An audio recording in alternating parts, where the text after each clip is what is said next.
Before this podcast begins, I would like to just give a trigger warning to suicidal conversations, thoughts, and overall depression. Thank you. Hey everyone, welcome back to Beneath the Surface. I am so excited to introduce my guest for today, Miss Jenny Catalano. Hi. Welcome to Beneath the Surface. How you doing? I'm good. How are you? I'm slaying. All right, good. So today we're going to talk with Miss Jenny all things mental health, and maybe we'll touch a little on some hairstyling. Yeah, I'm really excited. me too. I can't wait to do this. Yes, period. Slay. Okay. Okay. So my first question for you: if people don't know who you are, tell us who you are. Okay, so I am Jennifer, but I prefer Jenny. I am Austin's former cosmetology teacher. I've been a cosmetologist for 18 years. I also own my own suite. Austin and I have become very close over the last year and a half. And that's, I guess, why I'm here. I don't Slay. know. Yes. Miss Jenny, over the past, I went to school for 10 months. Miss Jenny was the first person I ever met at my school, and her energy and her vibes took me in right away, and I'm obsessed with it, and that's why she's never allowed to leave me ever. You didn't mention my beauty, but Oh, okay. you're gorgeous. Thank you. Gorgeous Thank face. you. Thank you for mentioning it. And so I guess, like, to start off, what does mental health mean to you personally? That's a big question. So mental health has played a very big role in my life since I'm a little kid. I've dealt with anxiety most of my life from very young. And then when I was around 17, one of my best friends was killed in a very bad car accident. And that's when my depression journey started.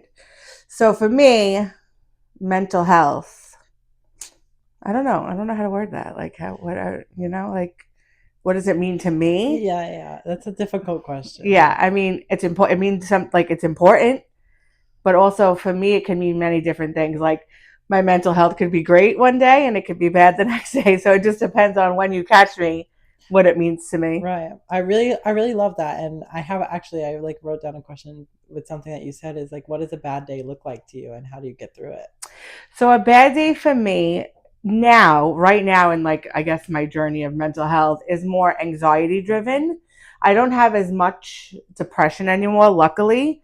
But right now I deal with a lot of anxiety and a lot of like, what if I'm not good enough, or what if I'm like I have imposter syndrome for sure. Yeah. And I always feel like maybe like they're gonna find me out or something. So for me, it's a lot of like thoughts, repetitive thoughts, telling myself like, "Oh, you're not good enough," or "Everyone's doing better than you," or whatever. So for me, in order to deal with it, I have to walk. I have to walk it out. I have to go to a park and circle the park, or like I'll also sit at a bench and journal or read, so I could just center myself and like keep trying to remind myself that these, although they are thoughts that I'm having and they're real, they're not real thoughts, if that makes sense. Yeah, Like it's yeah. just, I'm just saying these things to myself for no reason and comparing myself to others when everyone is struggling. Right. No one has a perfect life. I like that answer. Yeah, that's really Thanks. cool. Okay. Yeah, I really resonate with that a lot Yeah. because a lot of the times when our mental health is the worst, it's because of our like ourselves, and we kind of just get in our own heads and just say Right. like the world against us. And I think that's really like a beautiful way to put it. And like, as for somebody who, like, I used to, before my knee problems, like I used to run Yeah. to get out of my head, like through COVID. That's how I got through COVID. I would Yeah. run, and that would just clear my head and just be one with the trees. Right. I think people don't realize how much physical activity really plays a huge role in your mental health issues. Like, even for me, I'm not someone who's going to the gym, I'm not doing any of that stuff, but I do love walking. Like, Right. that's something I found that I like because my therapist kept saying to me, like, you have to move more, you have to move. And I was like, yeah, okay, whatever. Like, I'm not like, what am I going to do? Go stand on my head and do yoga? Like, Right. like, so luckily I just kept trying until I found something I like. So it's not going to be exactly the same for everyone, but I think it is important to move. Right. And that's like I feel like it's really important. And like exercise is good for, like, it's not just good for your physical health. It is really good for your mental health. Because even like, just getting, if it's outdoor activities, whether you're just getting some fresh air, like that's really Vitamin good. D too is huge for people with depression. And like, I know some people that, they'll just clean, clean. They love to clean. Like that's their physical activity. And that's really good. And I know for me, like with my OCD, like the way I soothe myself, because my OCD comes from anxiety. And so it's like, I will do the dishes, or I will scrub the floor, and I will feel amazing afterwards. Yeah. Because it's like a dopamine rush. Yeah, it is. Yeah. It's the way to get high without doing drugs. Don't do drugs, kids. Right. So I guess for you mentioned you have a therapist. I do. And so I guess, what is the turning point that made you decide to seek help or open up about your struggles? So like, this is a hard one for me, and I may cry. Okay. But so I would say about 7-8 years ago, my depression hit, I guess, rock bottom, or all-time low, all-time high. I don't know how you would. And I really wanted to die. And I had many suicidal thoughts, and I would like, this is sad, but like, I would stand in the street and wish that a bus would run me over or something, because I didn't get a grip, girl. That's okay. Because I didn't want to live anymore. Like, it's so sad to me now, seeing where I am and how far don't cry, because if you cry, it's going to make it worse. Seeing how far I've come from that place to who I am now. Like, most people who meet me now have no idea that I struggled so much in the past. And like, that was my sister and I were roommates at the time. And like, the reason I was pushed into seeking mental help was because my sister said to me, every time I hear a loud noise in the house, I think that you killed yourself. And that really hurt my feelings and made me feel like I'm scaring my sister so much that I need to do something, because I didn't want to hurt my sister. I wasn't really worried about myself. So that one day, it was before I was a teacher and before I had my own salon. So this was like probably 9 years ago. I was going to work. My sister was driving me, and I looked down and I didn't have shoes on. I was so confused. I had on slippers. I was going to work in my slippers, and my sister's like, "What are you doing right now?" Like, and I called out of work. I went to my best friend's house, who just had a baby at the time, but she's also a social worker. And she called and she made me all the appointments, the intake appointments and all of that. Right. And that's when I started going into that. When I first started therapy, that was the first time I even thought about it. Yeah. Because, growing up in my community and my environment, if you went to a mental health doctor, you were labeled as crazy, according to them. And like, it took me a long time to realize, like, I'm not crazy. This is a chemical imbalance. I need help. And if I don't get the help I need, what's the alternative? Like death? Right. Because I grew up around people who were like, oh, you're just throwing a tantrum, or oh, you're just whatever, or just brushed it under the rug because they were embarrassed. When in reality, it's nothing to be embarrassed about. Right. Yeah. And I really resonate with that. And thank you for sharing that, because like, when I, like just 2 years ago, I had just gotten back from New York. I'm from Indiana, and I moved here, and I was really in a bad spot. And I had had some like just situations and things happen. And like, to be bluntly honest, like, I was on the phone with one of my best friends with a knife in my hand. Yeah. And it got really scary. And that day she had talked me down. We were on the phone for 3 hours. And I walked into my living room, and right on I have a little china closet. There's a picture of my niece. And I said to myself, I can't do that to her. No. I can't hurt her. She deserves to have her uncle. Yeah. And I had said to myself, I think I need to go and be admitted. And I think because I was in a really low spot mentally, I wasn't speaking to my parents. Like, I wasn't speaking to most of my family at the time.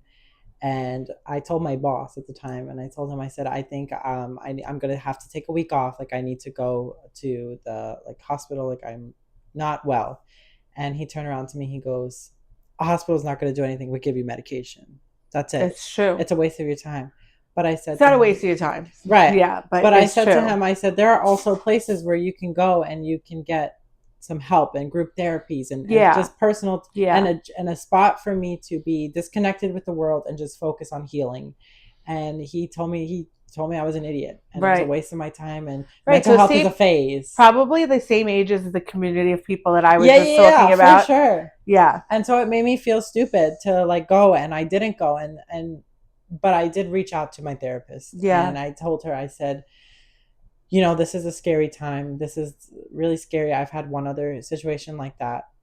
And I said, like, I don't want to feel this and I don't want to be this way. And so like I did, it took me time, but I got the help that I needed. And I think that like your story is very similar to mine in a way. Yeah. And I think it's beautiful to see that you've overcame it and you're here because the Lord knows I needed you, especially this past year. You have been my guiding light this past year, and you are wanted in this world. So are you. You are very wanted, and you know that. You know that. I get what he was saying, though, that they were just going to give you medicine, because I think a lot of people think that all you have to do is take the medication. Right. When in reality, talk therapy is so important. It's amazing. Honestly, I'm very honest in the fact that I take Zoloft every day. Right. I am a sertraline queen. I don't care what nobody says. I'm taking my Zoloft. I take the smallest dose. Right. However, if I stop taking that, because I have in the past, and just continued with talk therapy, I was okay. Right. I was fine, you know? And then my dad passed away 2 years ago, and that's why I started again with the sertraline, because I needed a little bit more of a push. But it's not just medication and you're done. Right. It's a lot of work. Right. A lot of journaling, getting your feelings out, thinking, talking, really feeling the feelings you feel and letting them pass through you. Right. So I get that. Right. And like, that's the thing, like my therapist told me too, because I'm on trazodone. I'm open about it. I'm honest. But my therapist had said one time to me something really beautiful, and it's a medication will help you, but the only way that you're going to help, like it'll help altogether, is it's not just a pill and you're done. Right. It's work, and you need to talk, and you need to have therapy and speak to licensed professionals and doctors. Absolutely. And it's really important. And I didn't notice that because, you know, also too, some medications don't work. No. Like for me, like Zoloft, I had a terrible reaction to Zoloft. It sent me into a manic state. Yeah. And it was really dangerous. Like that was just a terrible time for me. Yeah. And it took me time to realize, to come to a medication that works for me. And trazodone, I've been on it for almost a year. Yeah. And it has been amazing for me. Right. But also I noticed that there have been times when I've had to stop therapy.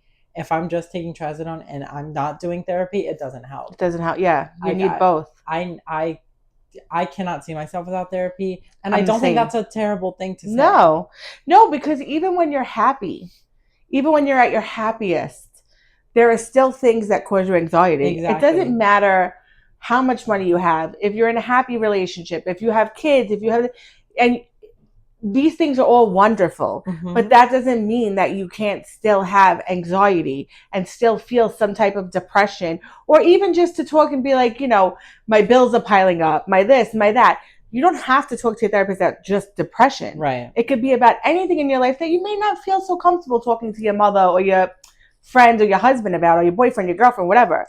Right. And you could just talk to your therapist and get it out. So I think a lot of people don't realize when you hold it all in so long and you stay strong for so long, that's what causes this deep, deep depression. Yeah. Because for so long you just swallowed everything down and like didn't acknowledge your real feelings and just kept pushing. And you got to a point where you're like, I physically can't do it anymore. Right. So that's why I think talk therapy is. I think it's amazing. And me too. Like I said to my therapist yesterday, and I said to her, I said, the weirdest part right now that I've never experienced before is I am happy. Like my life is good. I'm enjoying life. I'm in a happy relationship. Like I'm succeeding, but I'm still depressed. Yeah. But it's not a bad thing because, you know, mental illness just doesn't go away. No. It doesn't just disappear when you're happy. It stays with you and you carry it with you, but it's learning how to, you know, push through it and stay happy, because you can be happy, but if you just let that depression just keep writing on your life, you're never going to stay happy. So Yeah. it's working to be happy, and then staying there is even Absolutely. Because I feel like people think once you get happy, that's it, you're healed. Exactly. And that's not the truth for people like us.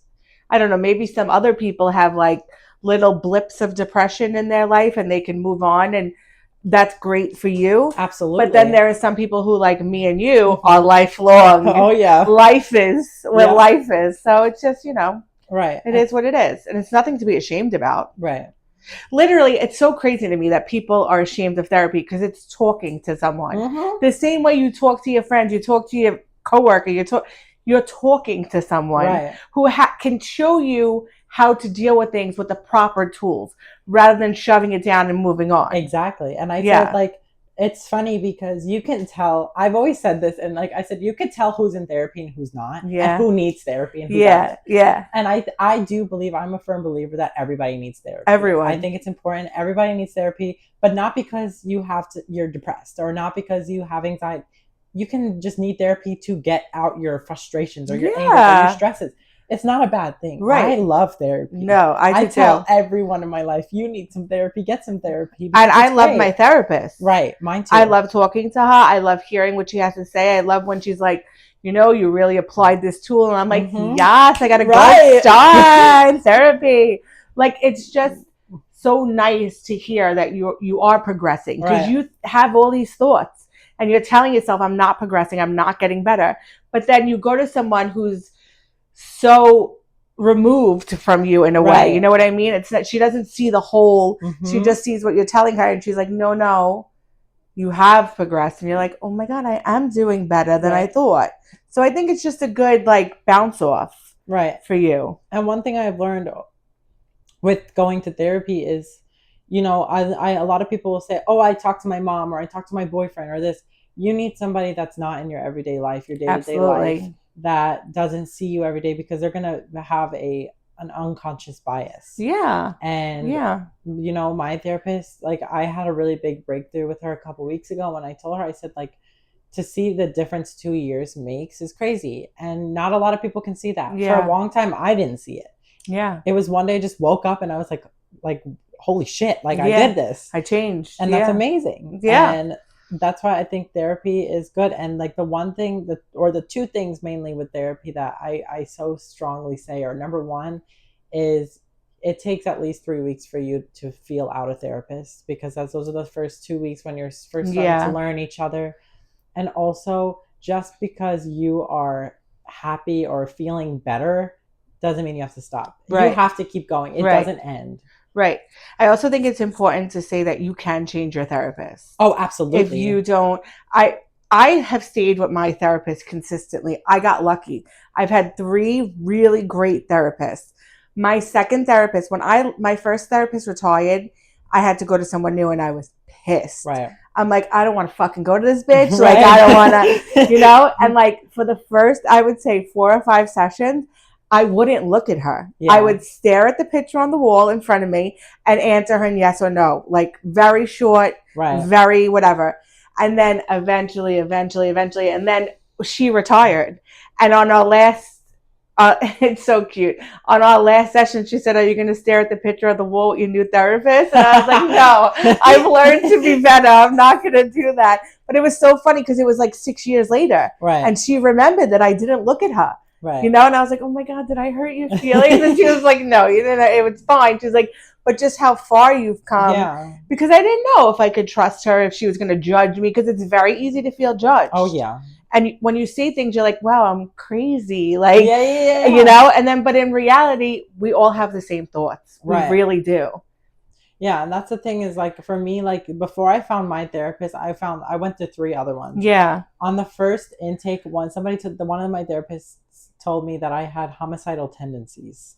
Oh. Or some crazy things. Damn. And I was like, what? Like, hello? Like, wait, pump the brakes. That was so hurtful. Maybe I literally, and that's why I said to my therapist, now I said, I may have suicidal tendencies. Yeah, but not homicidal. Oh my God, Olivia Benson. But I said, like, it takes a long time. And like my therapist, I got really lucky. I'm not going to lie to you. I picked her because she had purple hair in her picture.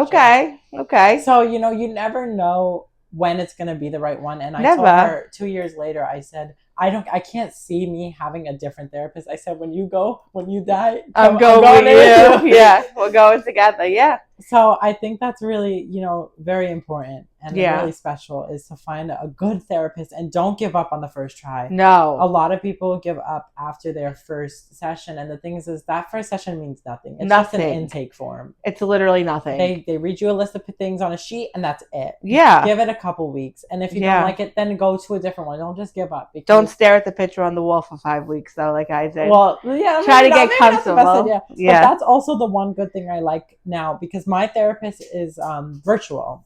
Mine too. It's the best. And I really like it. It made me more comfortable. Like, we were on the video, but it definitely took a lot of the pressure off of like being in person. Like, I did the in person, and I remember one of my first therapists that I can remember, that man scared the living Jesus out of me. Yeah. And I remember his office so clearly, because he used to sit across from me, and there was a round table next to him. And then a bookshelf of games. I was so like nervous to go in there every time, and like it just relieves the pressure. And now I would love to like see her in person. Like, now I would. Hey girl, let's go dinner. But like, it's so beautiful. Like, even the connection you build with the therapist. Like, of course, they're being paid to be there, but it's also, I love a therapist that's raw, that's honest. Like, my therapist, I love her because she'll tell me, she goes, "No, Austin, that was fucked up." Yeah. I'm like, please tell me that. Like, I'm happy. And like, I like a real therapist, like not one. I always say, I will never go to a therapist that's wearing a suit or a dress. Yeah. No. If you want to wear some sweatpants and a sweatshirt, go for it. Because that just shows me that you're not in it for the check. Yeah. Yeah. I mean, listen, you got to find what works for you. We're all going to have different ideas of what we want in a therapist, in a partner, in a friendship. Right. It doesn't matter. So it's the same thing. You got to make sure you feel comfortable. That's really all you can do. And don't be afraid to say you want to change, because the therapist is not going to get upset by that. Never. And if they do, they need to go into therapy. You're right about that. Yeah. But I think it is like really beautiful and important to see like in yourself, like when you go to therapy, that like you have changed and you're a new person, that you're not the person you used to be. No. Because a lot of times, like, I mean, and I know I'm a victim of it too. Like, I used to like really like be hard on myself and say, you're in therapy, you're paying all this money to go to therapy, and yet you're still, depressed. Yeah. I said it takes time, and unfortunately I've learned over time, like, I don't think you can ever cure depression. Depression is uncurable. It is manageable. It's manageable. Yeah. Right. It's treatable, I guess you should say. Yeah, it's treatable, but maybe not curable. But like also what's good about you is you started at such a young age. Yeah. I was already well into my 20s, because I'm 39. Right. So it must have been more than 9 years ago, actually. I think I was, I don't know. But like, I was already a full grown adult, you know? I feel like I wish I would have started when I was younger, like you guys are now, because you have so much more time. Mm-hmm. You know what I mean? Not that I ran out of time or anything, but like, I wish I would have had the tools that I have now when I was younger to deal with the situations I was in, and just be able to say like, all right, I'm going to separate myself from this. I'm not going to get so involved. I'm not going to let it eat me alive, because I am a people pleaser. Yeah. So that's a big thing. That's a big problem. That's a big problem. Especially when you have anxiety. Oh, yeah. Because you're like, oh my God, what can I do? I'm going to make you happy right now. How can I? And then in reality, no one else is doing that for you. Right. So like, why are you making yourself so sick doing all these things for people that, listen, I think you should be a good friend, and I think you should be a good sibling and a good child to your parents, but I don't think you should allow it to consume you. Right. And I think I let things consume me and eat me up alive, when I could have, if I just would have went to therapy earlier, had the tools to say, let's put a little boundary here. Right, right. And like, that was the same with me. Like, and like, I've done a really big thing this year, especially because I've made a lot of accomplishments this year. Yeah, you have. Especially in the past couple months, I've done a lot of big things. I've graduated from cosmetology school. I've released my second book, released a podcast. Right. I just got my license. Yeah, you have had a huge year. You really have. Yeah, and the one biggest thing that I've noticed is a lot of people, especially in my family, are not really supportive. Really? They're not, like, there are some people that I haven't heard from in months. And if I don't reach out to them, they don't reach out to me. Right. And I've done a lot of, instead of like, in the past, I've been people pleaser. Like, I'll check in, just say, hey. Yeah. Because I'm like, oh my God, are they like angry with me or something? Mm-hmm. But now I don't care. You shouldn't. If you don't, I made this really big step, and I said, if you don't want to be a part of my life, Then that's don't on be. you. Right. I'm not going to force it, because I may have a little village, but at least I have a village that I know will go to bat for me. And the thing that I've also really realized is, and this can sound a little weird, but like, I've released 2 books.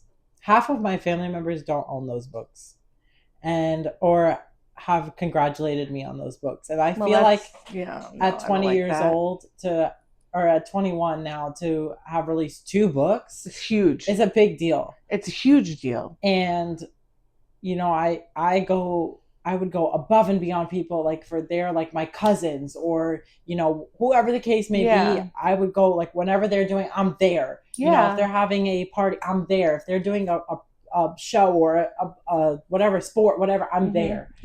And like, that's not reciprocated to me, and it kind of sucks. It's hurtful. But I kind of said to myself, I kind of had a moment where I was like, maybe I shouldn't release any more books. I shouldn't do the podcast anymore, because I'm like, who's gonna listen, or who's gonna read? But I said, even if one person reads, that's it. That's all I need. But just because I had the same thing over the last 2 years. I've had a big eye-opening, life-changing, like I don't know what you would call it, but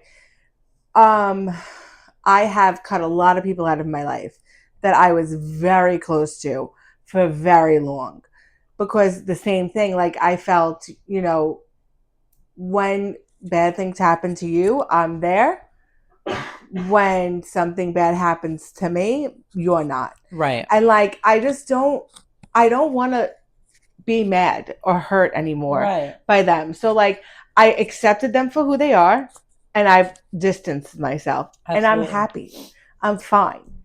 And like, for you to say like, maybe I won't write anymore, but you don't need someone who doesn't have your best interest or isn't a cheerleader for you to buy your book. You need someone who's going to love your book and read your book and be like, oh, I read this book by Austin Grant. It's so good. You should get it. You don't need people who aren't willing to show up for you and fight for you and say, read this book. It's so good. Get rid of them, because they're toxic in your life. Absolutely. And that doesn't mean that, I'm not saying like get rid of them in the sense that you never speak to them again. But I'm saying they don't have to be a part of your everyday life. They can be someone who you know and you see and you wish well, because I don't wish bad on anyone. No, never. Never. I want everyone to succeed. I want everyone to be happy, but I also want myself to succeed and be happy. Exactly. So I feel like I needed to separate myself from a lot of things in order to do that. Right. And like, if you don't support my business, you don't support whatever, that's fine. There are other people who will. Right. And that's the thing that I've said, like, the one biggest thing I think that hurt for me was I had a not really hurt, but so like, my family is complicated. Like, I have a mom, a stepmom, and a dad, the fact that, my stepmom's family has supported me more on this hair journey than my own family is crazy to me. I've had my stepmom, and of course they're my family too, but like, her family, like, I did one of my cousins for prom, and I they contact me, maybe I'll do their hair at some point. People in my family that I'll say like, oh, I could do it or something. I'll get really excited about like maybe an event that's happening, and I'll say, oh, I could do it for you. I know how to do this. And oh no, we'll go to a salon. And I'm so, but for me, it kind of was like, oh, well, like, if the roles were reversed, I would love for like a family member to support you. It means more. But I also said, you know what? They don't value it. They don't care. And I'll find people that do. Care. Absolutely. For every one person who doesn't care, there's 5 that do. Exactly. So like, let that one person go, and you'll see it'll open space for other people to come in. Right. And that's the thing. That is what it is. And that's one of the biggest things that I've learned, and I've seen a difference in myself, is starting to not really cut ties with people, but kind of distance myself more. I've been happier. Yeah. And I've always been a person to look for approval from everybody. Yeah, and I'm like, oh, I want everybody to approve of this. But I said, you know what? Like, I'm proud of myself. I'm damn proud. I went to cosmetology school. I completed it. I got my license. I am an author of 2 books and, the host of a podcast, all at 21, Yeah. There's a lot I have for myself. And if people don't support that or don't care to support that, then that's fine. And that's on them. That's their problem. It has nothing to do with you. Right. And you know what? I'm okay with that. And Yeah. you know, I have my people around me, and that's it. Yeah. You don't need anyone who's not going to be supportive. Right. So I guess we can go. We kind of really stemmed off my questions, but I love this conversation. I'm really. Did we? All right. So ask me questions. I'll try to answer them short. No, it's okay. Let's do a lightning round. I really do enjoy this, you know, like conversation, like more so style of a conversation. It does like it's just more flows. It flows naturally. This one is one of my favorites. Okay, ask. How do you define peace or happiness now compared to before? All right, so in the past, I think happiness and peace I equated to like money and like material things and people around me and stuff like that. Now, peace for me is like, again, sitting on Shore Road Park in a tiny little secluded area on a bench, reading my book. But also, like, still people around me. I love my family. I love my cousins. I love being with them. That's when I'm my happiest, when I'm with my family. And my friends, some of my friends, not all of them. But when I'm with, and do you know what brings me a huge amount of joy, honestly? My students. A huge source of joy has come from my students. Just the personalities, the funny things you guys say, watching you grow, watching you succeed, like that. When you guys call me and you tell me, Miss Jenny, I passed state board or whatever, like happened between us the other day, it's such a thrill for me. Like, my babies did it. It's so happy and pure and like just such a good relationship with most of you. Right. So that's a big source of happiness, but it's definitely, happiness and peace is definitely much different from me in my late 30s versus what it was in my early 20s. I really like that because I know like a lot of times like the big saying, you know, money can't buy happiness, but a lot of people identify happiness with money and wealth and you know, like relationships. I'd love a mansion, don't get me wrong. Right. I'd be happy in one, but I'd also be depressed. Exactly. And like the thing that I've also noticed is like for me, for most, you know, I've never been in like more so of like a really serious relationship. And everybody's like, oh, well, are you happy now in a relationship? I said, not even besides like a relationship, I'm just happy because I've accomplished so much and I've worked through so much. And of course, like being in a relationship, of course, it makes me over the moon happy and I'm like thrilled and I like and I'm in love. But I'm happy because I'm at a good spot in my life. Yeah. And I really do identify the fact that a lot of people my age can't say that. No. And again, like a lot of people my age can't say that. Right. And I'm much older than you.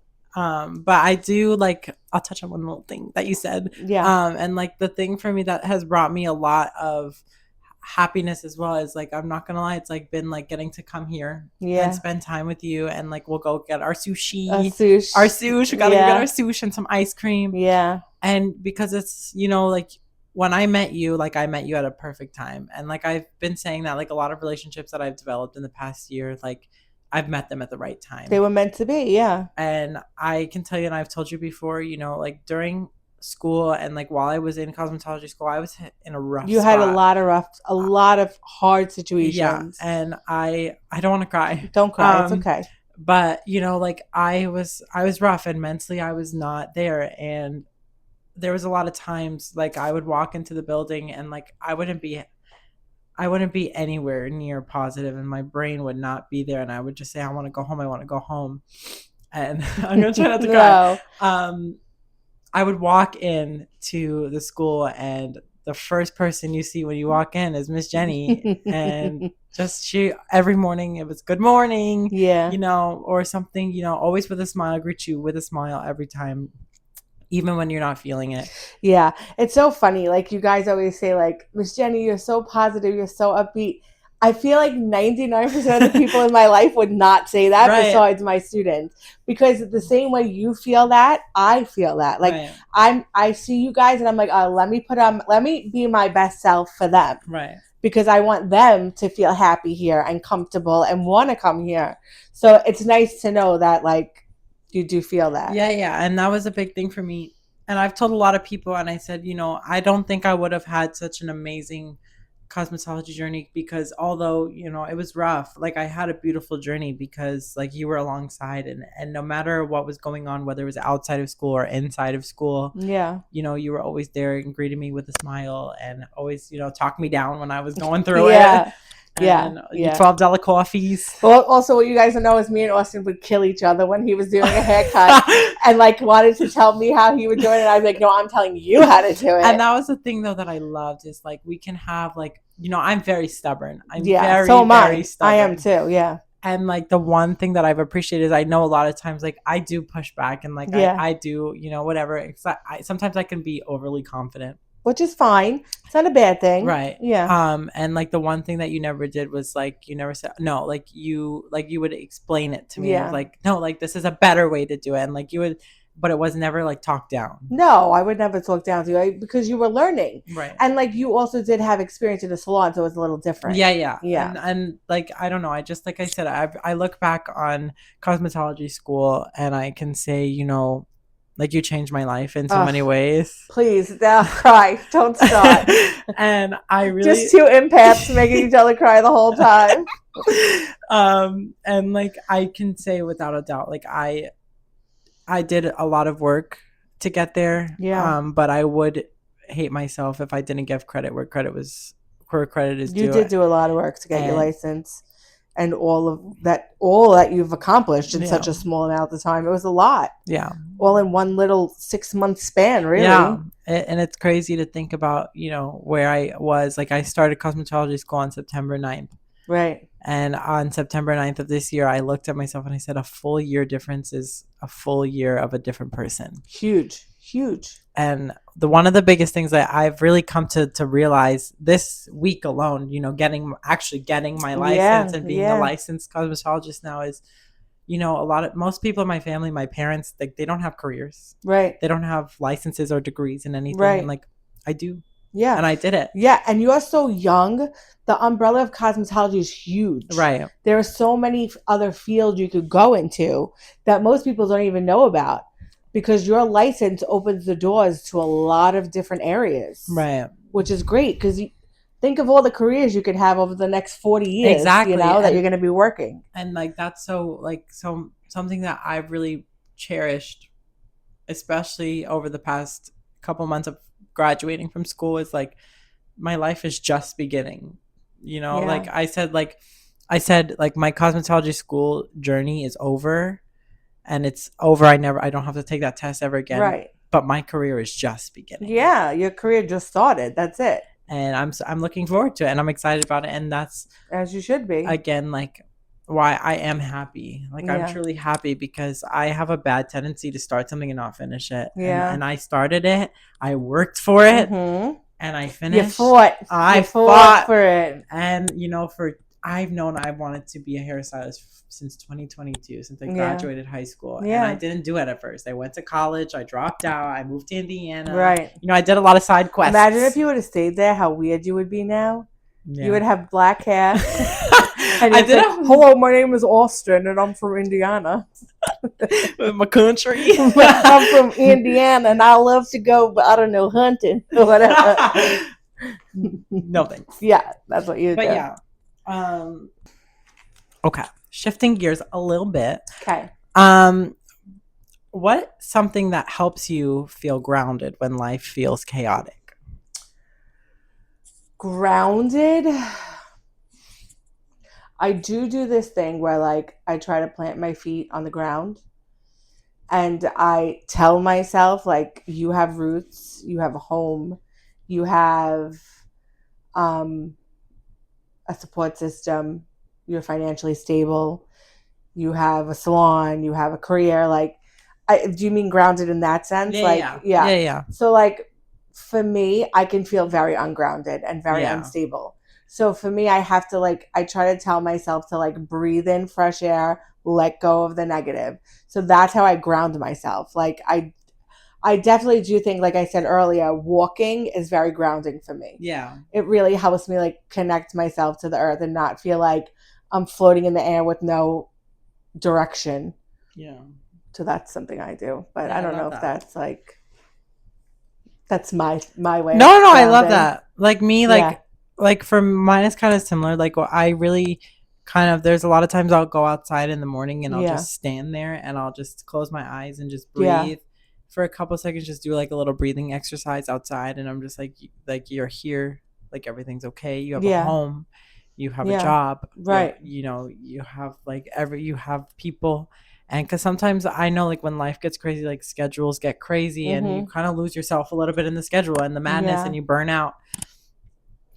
And I've really found it important to every morning to ground myself and keep myself grounded and say, today's going to be crazy, but you're okay. Yeah. This is good. Journaling is very grounding for me as well. Yeah, I love to journal. That's where my books stem from, is all the poems for my first book, There's Light. Those are all journal entries. Yeah. And those were written at a time, like in the moment. And there are some in the journey home. There are definitely like quite a bit that were also journal entries. But I love to write. I've always loved to write, and I've always turned to poetry. I love poetry. It's my favorite. Right. And so that's where the book inspiration for the books came from. Was why not put these out in the world, because there's so many people that deal with the same things, and so go through a lot of the things that I go through. You know, my age category in particular, like we had COVID at a weird time. Like I turned 16 in 2020. And so a lot of people are going the same things that I go through. Of course, and so, everyone is. Right. And why not put it out in the atmosphere? Yeah. What advice would you give to someone who feels alone right now? I would say it's okay to be alone, number one. It's not the end of the world, being alone. Sometimes being alone is better than being with someone who doesn't see your worth. Also, I would say, are you really alone, or do you just feel disconnected from the people around you? And like, is there anything you could do? Like, have you tried reaching out? Have you tried whatever? If they have, I don't know. That's a hard question. Yeah. Like like for me, I never had to really feel so alone. Even though I do feel alone a lot because I do a lot on my own, I don't feel alone, but I still feel alone, if that makes sense. Like, I don't feel lonely. Right. And maybe I should say. And that's two different, I feel like that's a really big thing that you said that, because there's two different things about feeling alone and being lonely. It's way two different I'm things. Not a lonely person. I long for being alone, actually, because there's a lot of Miss Jenny, Jenny the hairdresser, Jenny this, Jenny the daughter, Jenny the sister, Jenny the cousin, Jenny the friend. Like, there's never any like quietness for me. Yeah. I both of my careers are very customer servicey, I should say. Oh yes. So I don't really feel alone, or lonely, but I am alone in a lot of things. I think that it's important for you to realize that being alone is better than being with someone and being unhappy. And that you need to learn how to be alone and how to love who you are and sit with who you are, rather than being in a miserable surrounding or putting yourself in situations that aren't safe just so you don't feel alone. Absolutely. I would say, and then I would say, you could always call me. I'm here. I'll help you, whatever you need. So, I mean, that's what I would, probably. That's a hard one, though. Yeah. That's a tough question, because it's like, a lot of times, like, or when I feel alone, it's like I'm not actually alone. Like, I have so many people. Just lonely, But it's just like sometimes I'm like, oh, like, I kind of don't want to be by myself. Yeah. And like, it does get a little difficult when you live on your own to like say like, oh, like I would love to like, go out into the living room and have a conversation, and like, there's nobody there. There's my cat. I can't really talk to him. No. But that's the extent. But I really resonate with that, because like I'm a customer service worker. I work in retail. I'm also a hairstylist. So it's constantly people.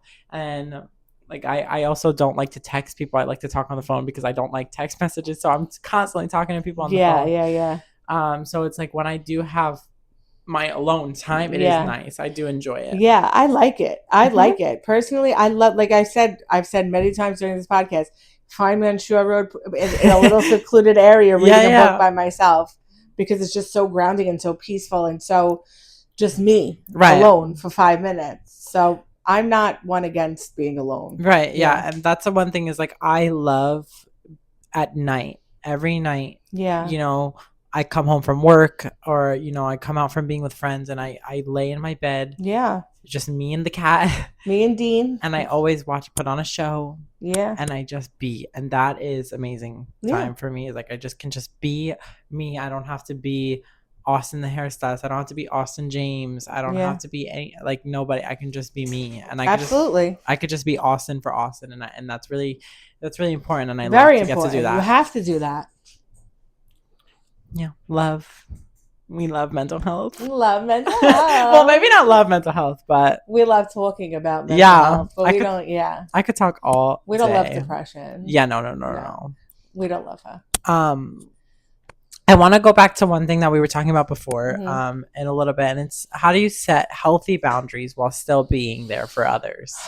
I am not good at this. I wish I was better. Mm-hmm. When I set a boundary, I feel so guilty and I feel terrible. And I will instantly take my boundary back if I see that someone's hurt by it. Yeah. You know, it's very hard.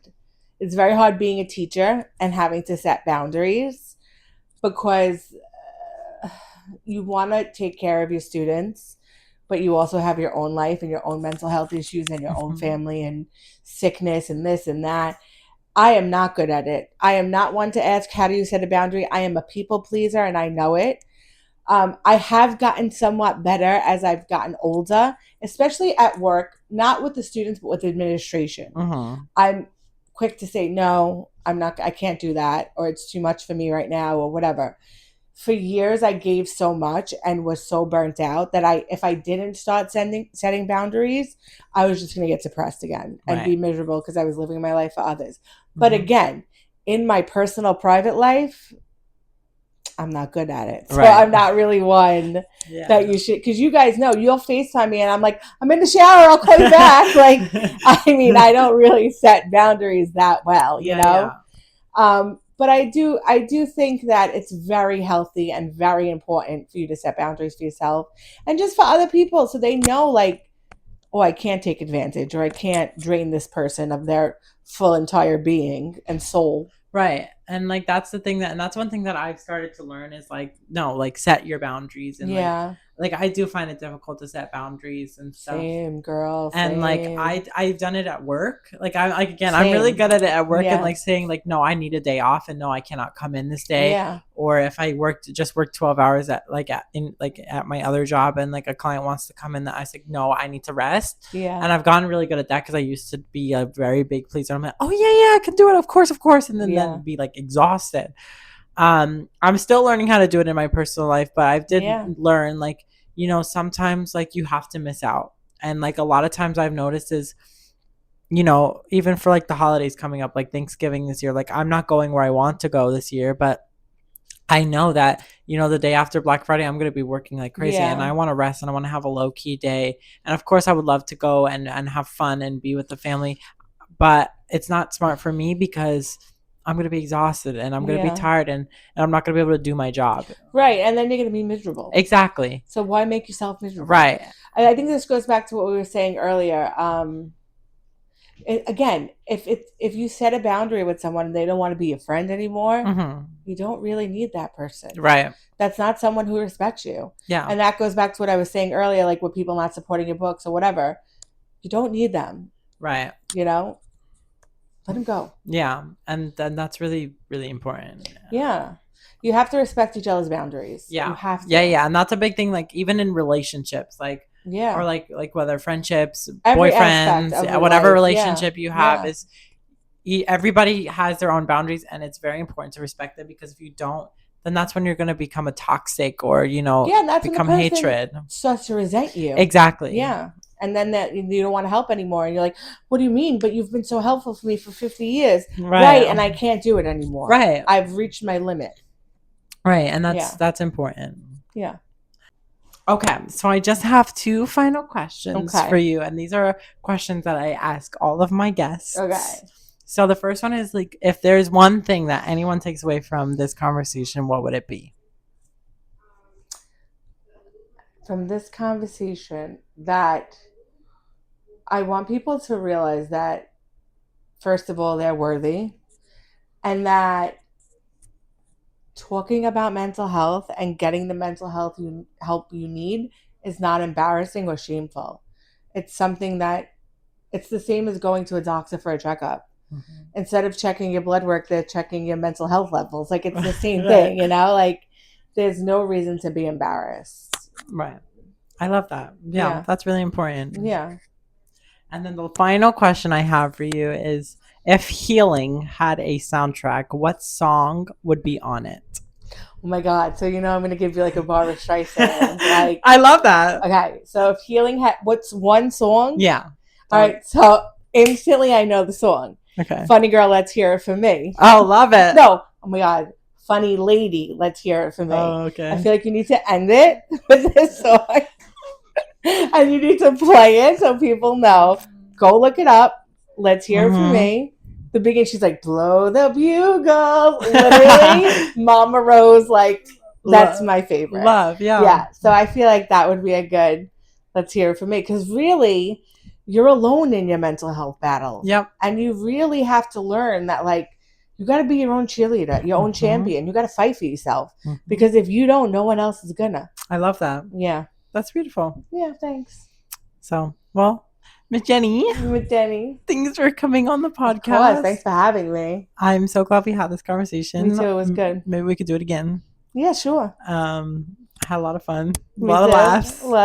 And yeah, so if they want to find you, where can they find you on social media? On social media, I'm Hair by Jenny, 2 Y's, 22. So TikTok and Instagram. Slay. Holla at your girl. And I will also put that in the description as well.